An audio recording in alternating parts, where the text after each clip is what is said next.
everybody, and thank you for joining me on this, what I'm calling the appreciation class. A couple of my chef colleague friends and I all joined in this favorite chef contest, and it seemed like a lot of fun, but it was so drawn out. There were so many stages, and I was really amazed at how many people kept voting for me, and I know that you all did, and thank you so much. I really appreciate that. So this is just, a bit of fun, appreciation class. And I'm going to show you how to make one of my favorite things, which is gnocchi. But sweet potato gnocchi, which is a little bit of a different animal because it's a lot more delicate than potato gnocchi. So why am I doing sweet potato gnocchi? Because really, in terms of an anti-inflammatory diet, white potatoes are considered very inflammatory. So sweet potatoes are loaded with all kinds of wonderful, carotenoids, and these wonderful purple sweet potatoes, which are the Stokes purple sweet potatoes. They actually originated in North Carolina, okay? And these things are off the chart in terms of their antioxidant content. So they are really are an amazing superfood to eat. And they just look so beautiful when they are purple gnocchi. They look really amazing, So I'm going to show you how to do both kinds. And then just because I want to make it even more challenging, I'm going to use gluten-free flour.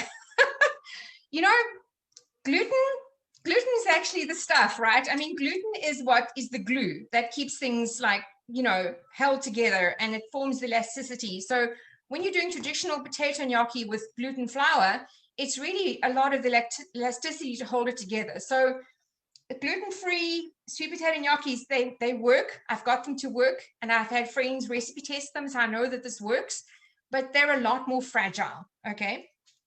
All right, so let's get started. So here I've got some of the orange sweet potatoes that I just wrapped in foil and baked in the oven in the skin. And I've just peeled them. And what you're going to want to do is you're just going to want to slice them because they're very fibrous. And if you don't slice them, you're going to end up with kind of long strands in your gnocchi, which is not so much fun, right? It doesn't look very pretty. So you could use a hand masher, or you could put this in a food processor, but one of my favorite kitchen tools is this potato ricer. So you just load it in, and this is actually a way to make perfect mashed potatoes, because if you overwork mashed potatoes, you've got wallpaper glue, right? Because all those starches in the, who's ever done that? Who's ever overworked the potatoes, and the next thing you can actually be using it for wallpaper glue. So that's the orange. Now we're going to do the same thing with the purple Stokes sweet potato. So same thing over here with the purple. Now here's the thing. You're going to need to adjust your recipe depending on whether you've decided to do the purple or the yellow, because the purple sweet potatoes are much drier than the yellow ones, which is actually a good thing, because you're going to need less flour. So you definitely don't want to steam your sweet potatoes, because it's going to make them way too soggy, and then you're going to having to add too much flour, which is going to make them kind of gluey. It's not so much fun. So here we have the purple and we have the orange all nice and mashed up. So now let's put it together.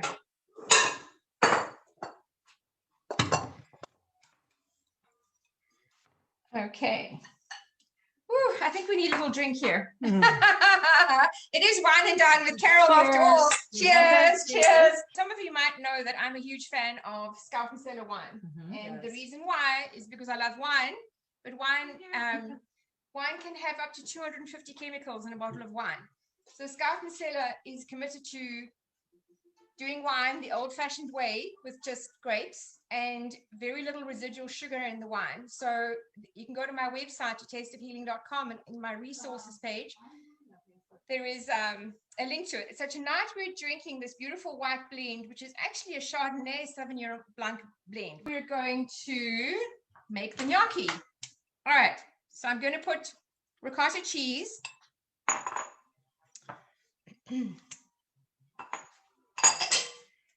And some of my friends' farm fresh eggs. Okay. All right. And then we're going to season it up. Now, this is where you can do whatever you like, but this is what I put together for the seasoning for these, is I did a little bit of scent with orange zest. So you really want to make sure that you don't get in your eyes, because I've done that before as well. It's not a pleasant feeling at all. And we're going to use some of this seasoning. The Savory Spice Shop is my go-to for spices. There's one in the Atherton Mill, and I also have a link on my resources page where I've put my favorite spice blends that I can't live without. So this is one that's called Barnegat Bay, and it's actually quite a kind of a robust spice. You know, it's good for meats, but I really find the application to vegetables that are heartier, like gnocchi, I find it works really, really well, you know. And of course, a little bit of salt always, good sea salt. Okay, so now we're going to mush this together. So in goes the sweet potato.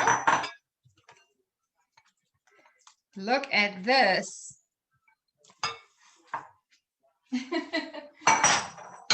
It's really fun to do food that's beautiful colors, isn't it? I mean, this is truly eating the rainbow. This really is eating the rainbow here. All right, so do you see I had the same weight of potatoes in both bowls, and you see how the purple one is quite firm, all right? But the orange one is quite loose. Yeah. So we're going to need to put more flour into the orange one. I guess I could have used a bit of this ricotta, but I like the taste, you know? So you're going to need about 1.5 cups for 2 pounds of potatoes is what you're going to need. All right. So I like this blend from King Arthur, gluten-free blend. I also like the gluten-free blend at Trader Joe's. I find that one is really good. The blends that have a lot of sorghum flour in them, I don't like the taste at all. To me, it's got a really weird taste. So I just put some in to get it started. This one's needing quite a bit more flour.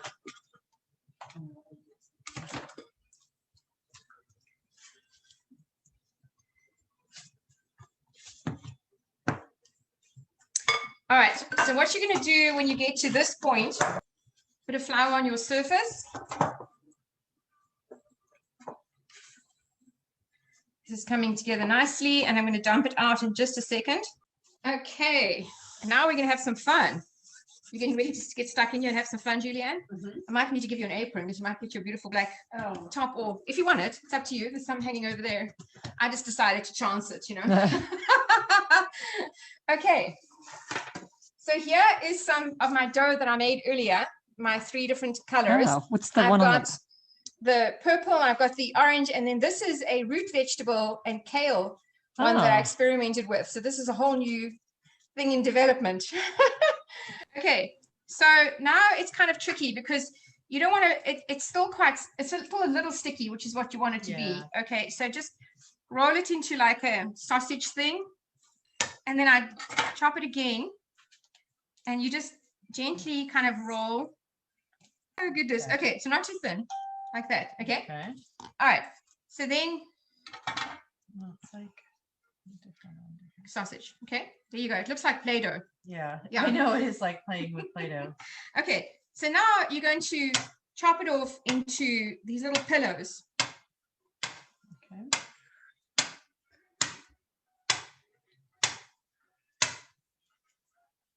There you go. This is a gnocchi board. It looks like a butter paddle, and it's got rigid on one side, and you can also use a fork. Or, you know, quite frankly, you could cook them just like this. You don't have to do another thing to them. But if you want to, you know, make it proper gnocchi style. Now, because these are so delicate, what you would do with potato is you would go down, you would smush quite hard and make it into like a C shape, and it would hold that shape. But because these are so delicate, you know, and I don't want to add too much flour to make them really gluey. So what I do is I put my thumb about there, about halfway, and I just sort of press and roll a little bit. And then I just kind of roll it like a piece of butter. See? A little curl like that, you know? So honestly, if you don't want to be bothered with all of this, just cook them like that. You don't have to do this. It's just for making them fancy. Okay, so the next recipe that I'm going to do, plug this in over here. The next recipe is one that I have just developed, and you know, it might need a few more tweaks before it makes it onto my blog. But I wanted to do a gnocchi that was from other vegetables, not sweet potato. So I did a little experiment, and what I did is I used cauliflower, I used rutabaga, and I used parsnips. Okay, I love parsnips. And I could also have used celeriac root. That would also have been a good one. So what I did is I've already made a batch of these so that we can, you know, work through this faster. Oh, so I've already made a batch of them here with half the pan. So what I did is you put cauliflower, and then here's the parsnips and the rutabaga that I cut up quite small, and just a tiny drizzle of oil and seasoning. And I put it in a 400 oven and for about 20 minutes, and I turned it about every 10 minutes because parsnips and cauliflower burn quite easily. And then I put the foil on top and put it back in the oven for about another 10 minutes and then took it out. And the foil helped it to steam and cook through without burning. Okay. And then this is kale that I picked outside here in our garden. This is kale that you planted, Lisa. Okay. And I just scattered it on top and let it wilt down with, you know, put the foil back over. Okay. So why did I roast these as opposed to just steaming them? Very important reason. I roasted them to remove some of the moisture. Okay. So that they wouldn't be so soggy. And also to give them just a bit of personality and flavor, really, because, you know, roasted things are, the yumminess factor is so much more in roasted things than in other stuff, you know.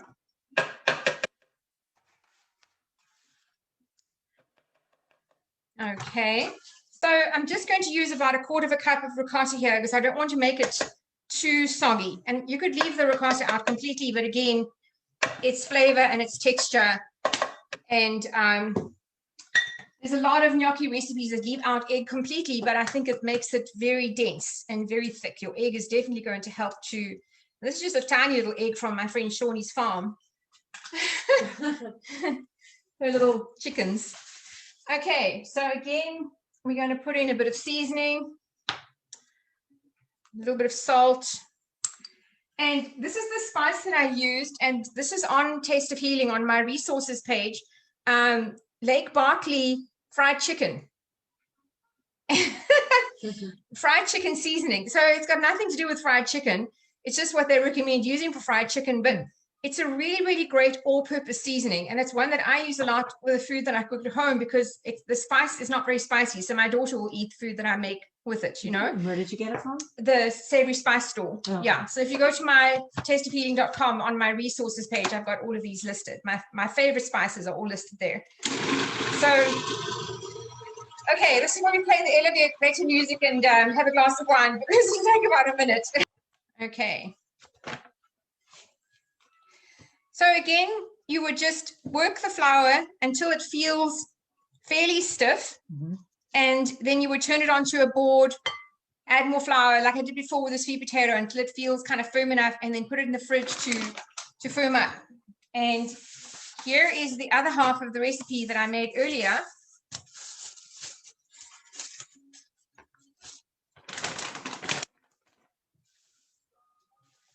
Okay. So this one is much more delicate, and I've got a little surprise plan for cooking this one. I'm not going to boil it, so hang around to see what I'm going to do. Okay, so we got the same situation. I'm just going to roll it into a sausage log sort of story. Same thing.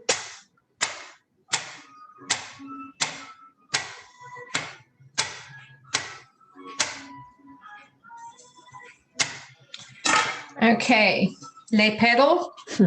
Okay, same thing. This is really, really soft, so I'm probably just gonna, I probably wouldn't really bother even with doing this because I don't know that the marks will really hold up. But see, that sort of C shape is the traditional gnocchi shape, right? And then it just gets rolled over so that you have You can see the seam. That's really traditional gnocchi shape right there. Okay. So, I mean, if you're working with flour, you would just be flicking these off like nobody's business. But when it's so delicate, you've got to be like super gentle. So yeah, there are considerations and caveats to the gluten-free living, the anti-inflammatory gluten-free living.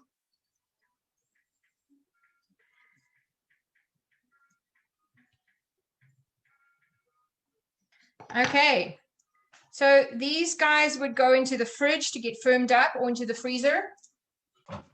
Voila, we are ready to make a sauce. Woohoo! Okay. So there's so many things that you can do with the sauce. I like to do, sometimes I'll do a lot more vegetables and do kind of primavera style with asparagus that I've cut on a julienne on this, you know, on a sideways angle, or some thin strips of carrots and some snow peas maybe that I've cut, some spring onion, saute those and then cook your pasta and put it together like a primavera gnocchi. That's delicious, really, really good. Sometimes I'll saute mushrooms and put it with, but this is the sauce which is on the website, which I did when I showed this on the Charlotte Today show. So I'm going to show you how to do that. Good olive oil once around the pan, and good old garlic. Get the garlic going. And then the vegetable du jour that we're going to showcase today is broccoli rabe. And why did I choose broccoli rabe? Because I really like the bitterness of it, and I'm going to contrast it with some orange to kind of offset that bitterness, and it just makes a really a nice kind of a sauce. So I'm just going to wilt down the garlic. So let me tell you a quick garlic trick. This garlic I smashed and diced earlier. The more that you cut garlic, the more that it releases the allicin, which is the anti-cancer property to the garlic.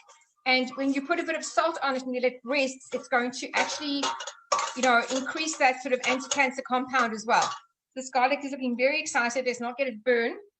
I'll throw in the chopped broccoli rabe. So if you're not familiar with broccoli rabe, it's also called rapini, and it's got these kind of little top stems that look a bit like broccoli, right? This little piece here. So I pull the leaves off, and then I chop the leaves, cut this piece in half, and then the top tender stems, I'll cut them really finely, like chop them really, really finely. And that's how I do them for a kind of a saute application, you know? Where do you find that? Because I've never seen that at like it is at Harrissia. Is it really? Yes. It's you know that wall of vegetables that people walk past with a glazed look on their face? Like, I don't know what this is, so I'm going to keep walking. Yeah. It's on that wall. I've seen that. What is it called? It's like broccoli tina or whatever. Broccolini. Broccolini is actually a different thing to broccoli rabe. It's called broccoli rabe, or it's called rapini. And broccolini is very similar, but it's not the same thing. And you're using more of the leaves, really. I'm using more of the leaves, yeah. So we're looking at our green leafy vegetables here, which are giving us our iron, our vitamin K, you know, just really good for people that have, you know, need extra methylation. Get your greens, eat your greens if you're put under methylator, you know. Okay, so I've got to check my own recipe because I'm very much a just throw it in cook.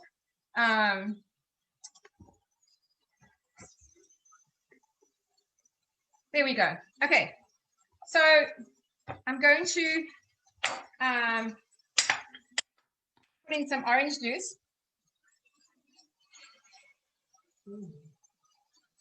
I got myself in the eye. Yes, I did. It's actually a lemon squeezer. That's not an orange one. So maybe if I cut the orange twice, it'll work better. I need to get a bigger one.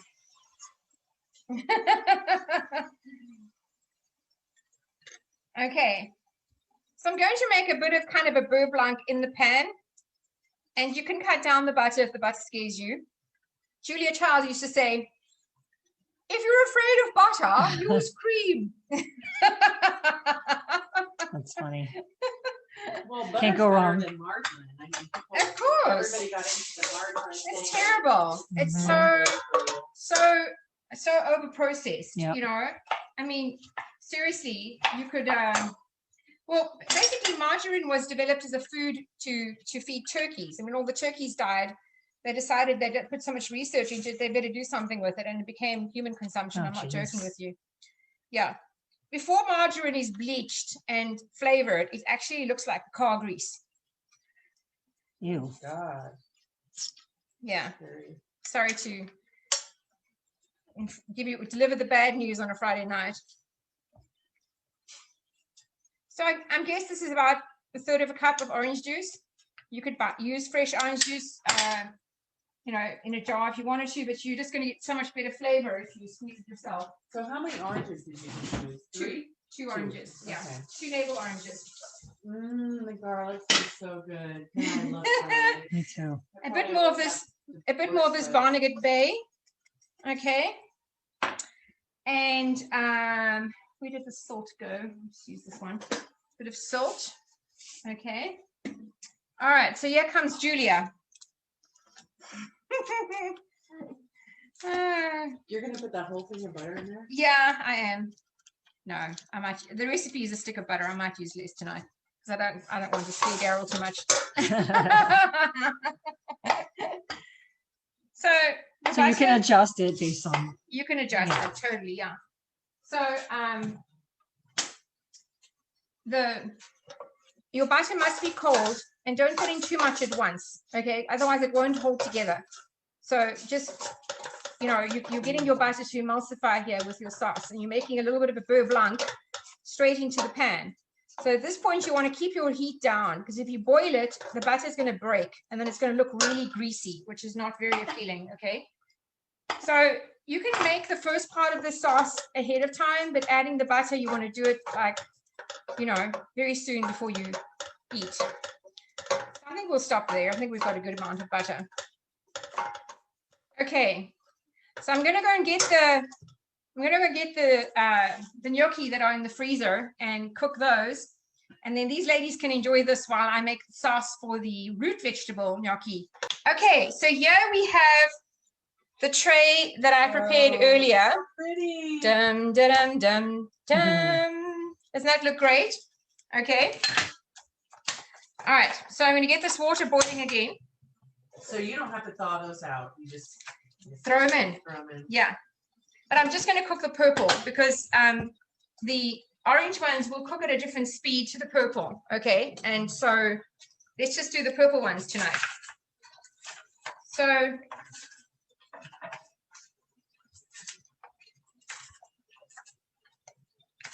you see, when they're frozen like this, you can pop them in a bag or in a container. So let's just cook the purple ones tonight. Okay. So honestly, this is going to take about 3 minutes. It's going to go really fast. That's it. Yeah. So how do you know? Do they float? Yeah. Or, They're going to okay. float a little bit. Not really, just a little bit. You know, float a little bit. Yeah. Time for a little drink break. Cheers. Cheers, my friends. Cheers. Cheers. Cheers, Daryl. Cheers, Lulu. So look at that. Wow. Look at those beautiful colors. Beautiful. Okay. Smells delicious. This is health on a plate, guys. This is health on a Right, plate. and nobody can smell what it smells like. It smells delicious. Okay, so I'm going to do a little bit of ooh la la to go on top, okay? I've got some goat cheese in here. I'm going to zest a bit more orange over the top. What do I do with my trusty zester? Zester. It's there on the tray. Ah, there it is. Okay, risking more injury to my eyes. I need safety goggles to be doing this, really. Okay, and a bit more seasoning. And a bit more salt. Can you tell us a little bit of what's in that seasoning? Like, what is it a blend of? The Barnegat Bay. Do you want to read for us? Yeah, Okay, sure. Julianne's going to read about Barnegat Bay. And a bit of olive oil, okay? Okay, so it's kosher salt, minced garlic, granulated garlic, black pepper, Saigon cinnamon, nutmeg, and cloves. Is that fantastic? Yeah, that's interesting. Okay, so loud noise warning again. Here we go. A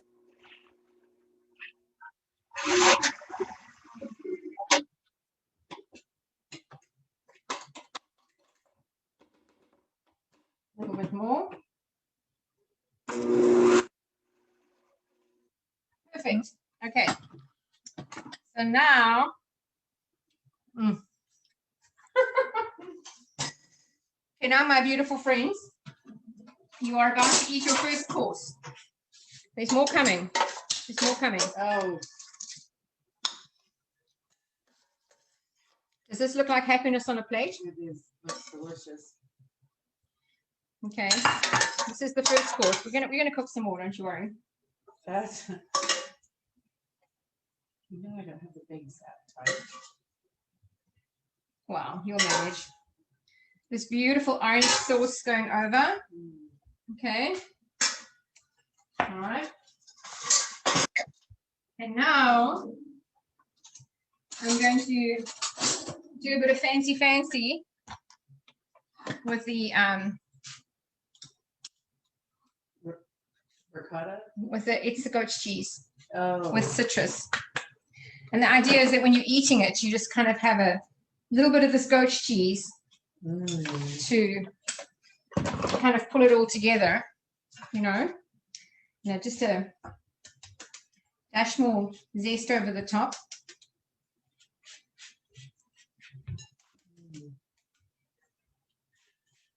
Sharpen your teeth, Julianne. Okay, there we have it. What do we think?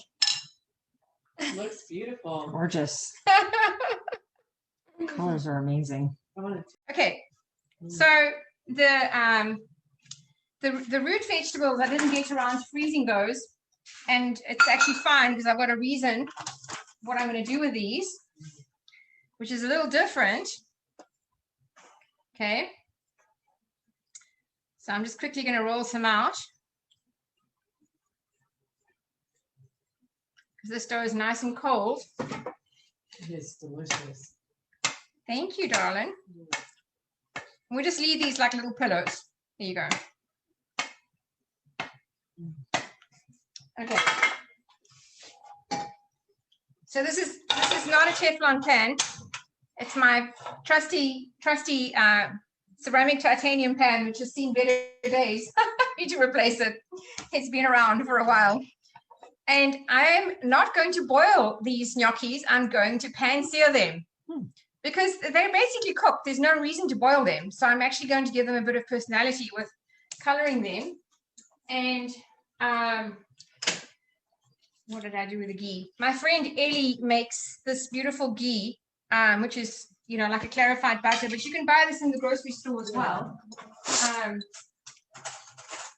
It's just tastes special because it's made with love. I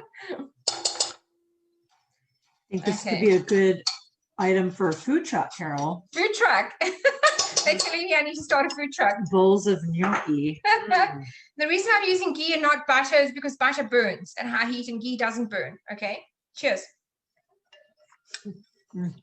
Okay, so is Jacob watching this on Facebook? No? I just told him what I was doing, and he said, Oh, I saw her. But he's gotten super into cooking. Okay, so now this is where you just step back a little bit. I'll add a little of my one.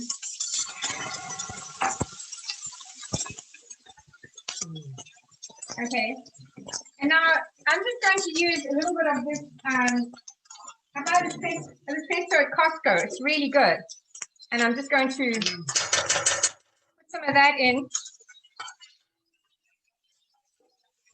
and warm it through, and it's done. It's done. Voila. That's easy. Yeah, easy. Well, I mean, making the gnocchi is most of the work, Right, and you can kind of throw anything in with it. Anything in with it. Mushrooms would be good. But, sometimes I like to just keep it simple. It doesn't always have to be so complicated, Okay. So now my kitchen looks like a bomb hit it. The Carol bomb hit it. And this definitely needs some Parmesan, some good Parmesan on top.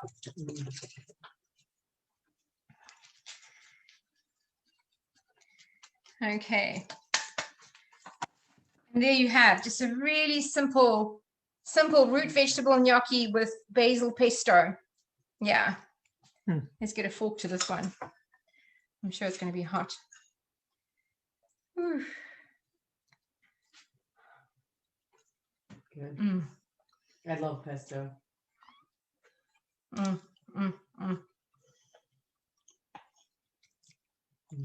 Pillows of happiness. Pillows of happiness. And there we have it. All righty. Well, guys, I'm going to sign off now. Thank you for joining me. I'm so pleased that you're here, and I hope that you enjoyed yourselves. And the root vegetable gnocchi will make it onto the website pretty soon. All right. Thank you. Bye. Bye. Thanks for joining me.